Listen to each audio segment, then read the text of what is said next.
Welcome to the next session of Managerial Effectiveness and Leadership.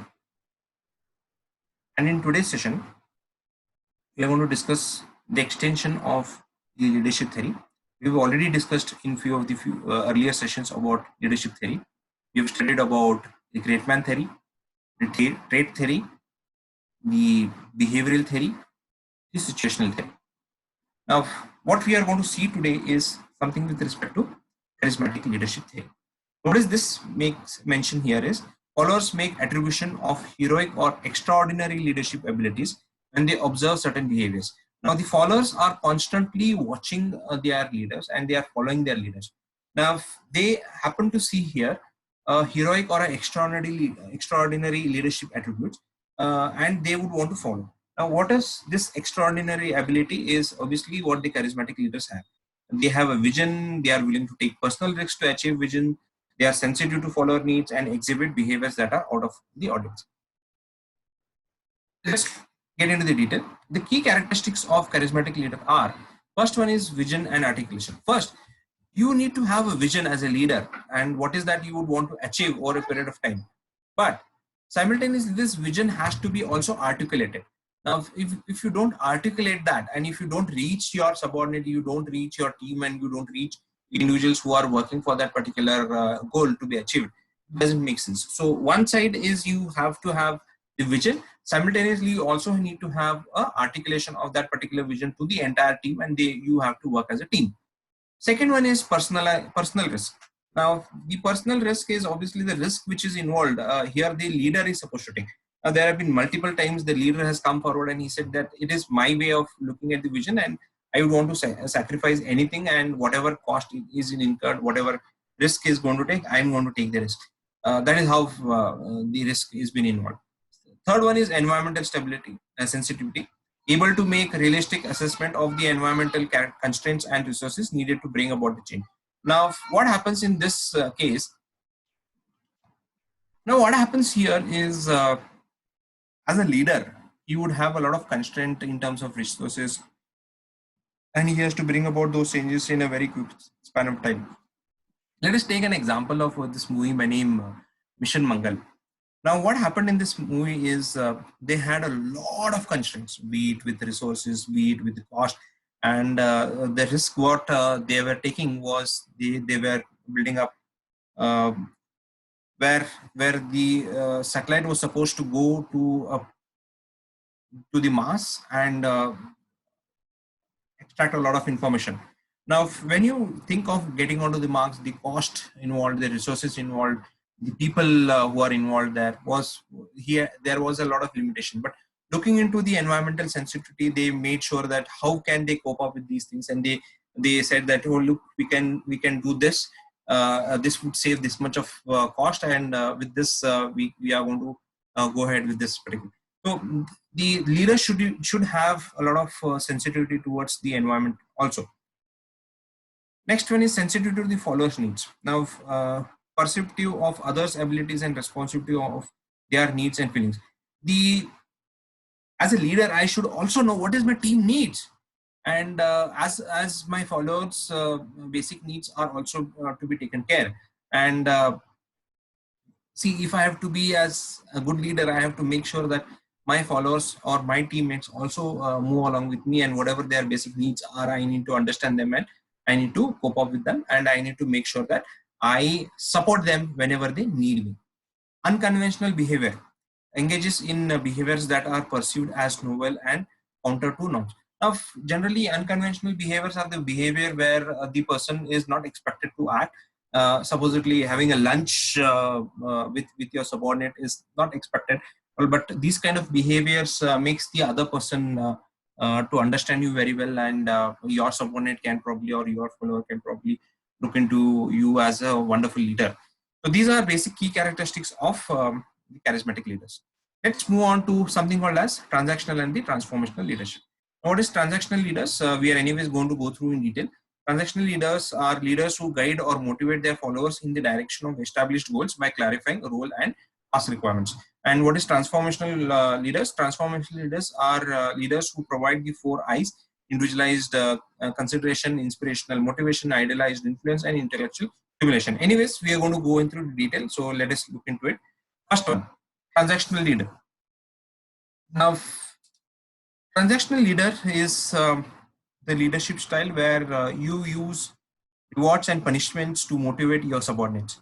Now, there are two ways. Obviously, if you want to stick to this particular leadership style, the person here would definitely use the rewards and punishments. Rewards is obviously he would tell that if you achieve this in the next, say, about 3 months, I will definitely reward you with be it a promotion or be it with additional salaries or something. He also says that if you don't achieve it, you will get punishments. So he's very clear of that. Second is relies on exchange or transaction. So that is why the transactional leader comes into picture. Often called as managerial leadership because it focuses or it emphasizes on subordinate supervision, organization, and performance. Now he focuses on the role of the supervision, the organization, and the group performance. The group performance here, when I mean to say, is what is as a team, what is that we are doing, whether we are going in a right direction or no. Okay, and as I said sometime back, it is also called as the managerial leadership. So managerial leadership is where I would emphasize as a manager and keep a close eye onto my own subordinates. That is supervision. Some of the characteristics of transactional leaders are: first one is contingent reward. Second one is maintain status quo. Third one is management by exception. Fourth one is short-term focus, and fifth one is extrinsic motivation. What is this contingent rewards? The contingent reward here, the leader is focused on results, and he is more interested in how do I make sure that whatever path is to be achieved, whatever goal is to be achieved, I have to make sure that the results is more important for me. He is also, as a leader, somewhere he's in urgency to make sure that the results are, he gets the results very quickly. And if the result doesn't come quickly, he's impatient. Next one is he appeals to subordinates in self-interest by using rewards and punishment. Now, the previous slide spoke about rewards and punishment, but rewards, he gives the rewards when they are successful and he gives the punishment when they are unsuccessful. So, first appeals to the subordinates in self-interest by showing the rewards and punishment, and the rewards obviously when they are successful they have been rewarded, and when they are punished when they are unsuccessful. Next one is maintaining the status quo. What do I mean by this maintaining status quo? The leader is somewhere emphasizing on work in existing constraints of the organization. He's emphasizing on, hey look, there are constraints, I don't know how do you come out of it, but work in the same constraint and keep on going. That is what I would want to look at. He's more interested in saying that he's more interested in someone not thinking out of the box and continue to do a procedural job, and someone who is continuing to do the regular job. He's kind of a leader where he maintains that whatever has been told as a procedure, you need to follow that, and you are not supposed to think out of the box. You are not supposed to think of the constraints. You need to work in the constraints which are given to you. Next one is management by exceptions. The management by exceptions means they only get involved when there is, the leaders generally get involved when there is subordinate work is deviated.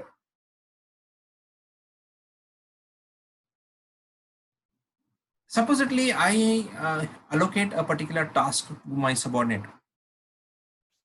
and I don't supervise him. I don't look at and what is his status of the work today's date. But if he deviates from the work, if I've been given a work and the task is, if he deviates from that, only then I come into picture. Otherwise, I don't come into picture at all, and I leave it to the subordinate. I leave it to the follower completely. Next one is short-term focus. Now, what is this? Because leaders are focused on efficiency, getting things. He emphasizes on getting the things faster. The emphasis more here is on the short-term focus rather than the long-term focus. Short-term focus is he would want to get the things done at the shortest period of time. Next one is extrinsic motivation. Extrinsic motivation is the leader is delivering results. He is the one person who would want to deliver the results at the earliest. He is not concerned with the subordinate at all in terms of his well-being or being in terms of his welfare. The person who is my subordinate has come to work here, and his job is to do the task given.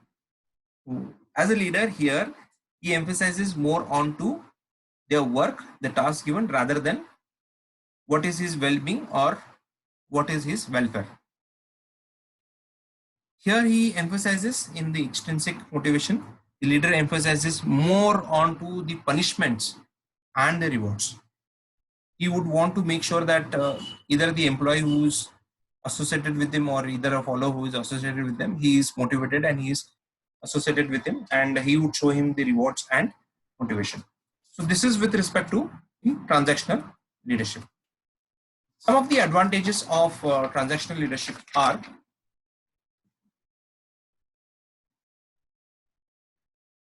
rewards the subordinate. The first of the advantage is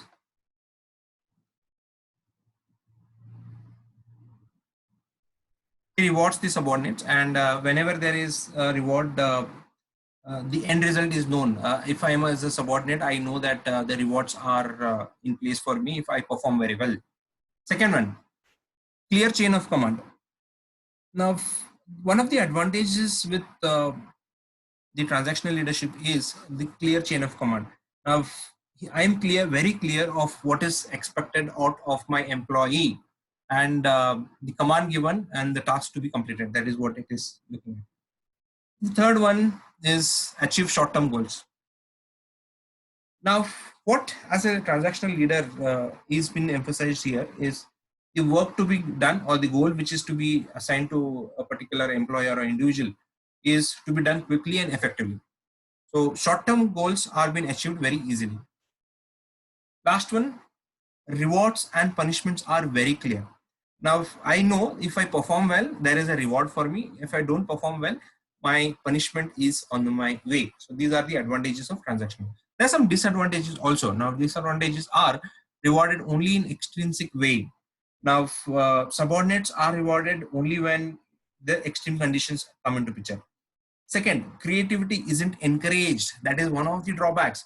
The employee might be creative. He said, no, boss, you follow the SOPs, and I'm not bothered about your creativity. You are not supposed to think out of the box. The next one is doesn't work well in flexible environment. Now, what do I mean by here is supposedly the environment is not the same as it is on a regular basis. In that case, this transactional leadership is unsuccessful. In a flexible environment, it doesn't work well. And the last one is subordinates are not encouraged. Now, because they are not encouraged, they find new ways of solving problems is become difficult. So this is one of the disadvantages of transactional leadership. The next one is transformational leadership. Now, what is transformational leadership? Transformational leadership enhances the motivation, morale, and job performance of followers through various ways. So it enhances motivation, morale, and job performance. Now, obviously, as a leader, this is something which is expected out of you. You need to motivate your subordinates. You need to make sure that their performance of their on the job is exceptionally good, and their morale at the end of the day should be very good. Leaders is a role model here. Now, the leader is a role model for all the followers, whomsoever he is associated with. The leader inspires, and he inspires all the followers who are following him. The leader challenges the followers. See, you could see changes in transactional leadership and transformational leadership. Transformational leadership, leaders challenge their followers to take up greater ownership for their own work. He says you own your work and you are supposed to do it in a better way. Last one, understands the follower's strengths and weaknesses. Very important. The leader should understand his followers' strengths and weaknesses and align tasks based on their performance. If I know someone is good at a particular thing or a particular job, or a particular task, I give him that particular thing only. I don't give it to somebody new. So that is where the transformational leadership comes into picture. We look into the characteristics of transformational leadership, and these are four: idealized, influence, inspirational, uh, intellectual stimulation, and individualized consideration. Let us look into each of them in detail. Now, individualized consideration. Starting from the last, individualized consideration. He says gives personal attention, treats each employee individually, and he coaches them, he advises them. So he emphasizes more on keeping the communication open, and places the challenges right in front of the employees or his followers. So giving personal attention becomes very, very important, and he's a mentor or a coach to all the people who are following him. The third one is obviously intellectual stimulation. Now, intellectual stimulation promotes intelligence, rationality, and careful problem solving. He encourages innovation and creativity. That is what this theory speaks of. And he is the one who says, come up with new ideas. He doesn't criticize them publicly, and he focuses on what's wrong in the problem rather than anything else. And he comes out with a discussion with the followers, and he says, look, you're intelligent enough to come out with a solution, and let's discuss that and solve the problem. So that is intellectual stimulation. Next one is inspiration. Now, inspirational motivation is someone who communicates high expectations, uses symbols to focus efforts, expresses important purposes in simple ways. He's the one who is articulating a vision, and that is generally appealing and aspiring to all the followers. Now, he's the one who is motivating the followers to leave the comfort zone and work towards a specified task which has been given to them. And the last one is idealized influence. Provides vision and sense of mission, instills pride, gains, and respect and trust. Now, he's the one who is acting as a role model to all his followers. He gives respects and encourages them on a regular basis. Now, because he's encouraging on a regular basis, he influence. Now, how does he influence? He influences a set of people, and these set of people further repeat the positive behavior, and further it is instilled in across the organization. Now, this pride, gain, respect, and trust is been instilled in all the people who are associated with this particular organization because of the idealized influence. We move on to the next thing, where we see a full range of leadership model in terms of the transactional and the transformational. Now, what you see here is the first aspect. Here, you see that the leader is a passive leader and he is ineffective, the transactional leader. As and when he moves on to the contingent reward, he is a little onto the active side and he becomes more effective. So what you see here is all the four characteristics of the transformational leadership, are the ones which are moving towards active and they are effective also. So the followers would definitely get inspired and work towards the goal to be achieved by the organization. So this is the basic charismatic leadership theory, and it has been divided into the transaction and transformational leader. If you have any questions with respect to this leadership theory, you can please mail me or call me, and I would be happy to give you solutions with respect to. We move on to the next. These are the basic characteristics of a good leader, and we quickly go through some of the characteristics which are quite important in today's generation. The first one is authentic leaders and ethical behavior. Obviously, what is expected out of a leader is ethical behavior, and ethics is something to do with right and wrong. And quickly going to tell you that the leader should have an ethical behavior, and that inspires the followers to go on with them for a longer period of time. Ethical leadership, what it says is work on positive change and change the attitudes and behaviors of employees, engage in socially constructive behaviors, and do not abuse power or use improper means to attain goals. Now, these are basic things which you, as a leader, in terms of ethics, is to be followed. Trust. Now, what you see here in this nice image is 5 elements. Now, it is in the form of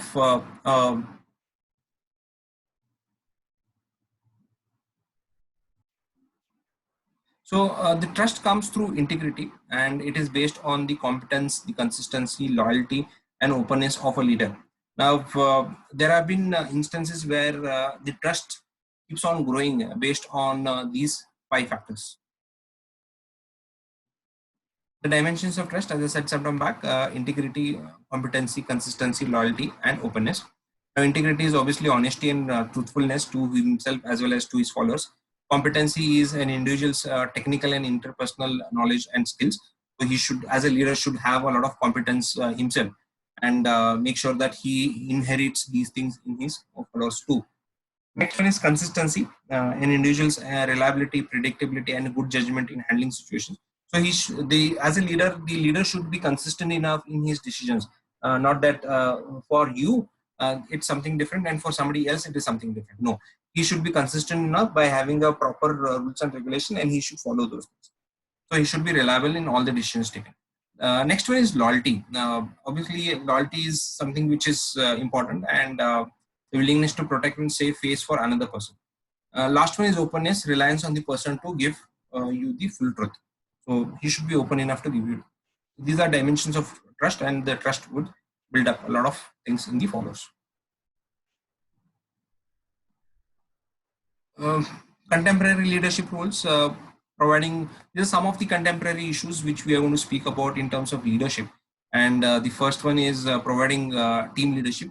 We've seen that as there are a lot of infighting these days within the teams, and we would want to make sure that as a leader, I am a liaison between if there are any infightings, if there are any problems, I manage those conflicts and make sure that I help you as a coach and a mentor. Next issue is mentoring. Now, most of the people would agree that the person whom you report to, the person or your boss or any individual whom you really like to work with, he should be like a mentor. He should be like a senior employee who sponsors and supports a less experienced employee. He presents his idea clearly. He listens to you, emphasizes. He shares experience, act as a role model, share contact, provide political guidance, and whenever needed, he can come back to you and he tell you that he guides you. So you always need a mentor. That is what one of the things is in terms of self-leadership, a set of processes through which individual controls their own behaviors. Now, this is something which many organizations are speaking of, and this is something the latest. And many organizations are emphasizing that as a leader, how much of you are a self-leader. Now, what is a self-leader is you need to be making sure that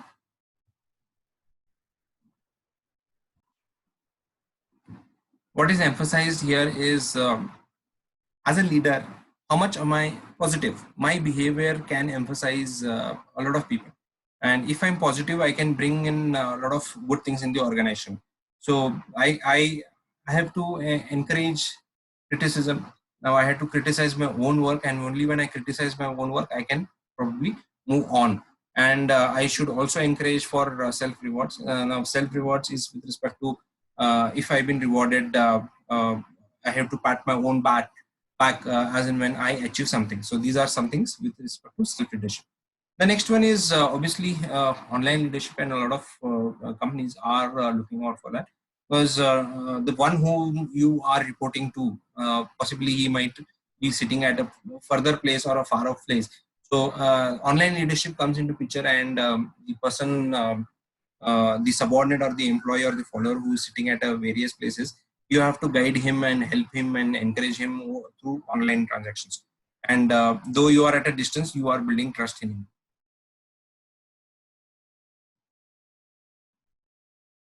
The next one is attribution theory of leadership. The idea that leadership is merely an attribution that people make about other individuals. Now, some of the qualities attributed to leaders are intelligent, outgoing, have strong verbal skills, are aggressive, understanding, and industrious. Effective leaders are perceived as consistent and unwavering of their decisions.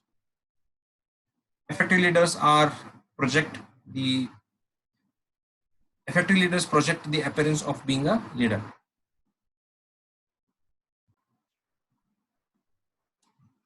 These are some of the attributes which followers look out in a leader.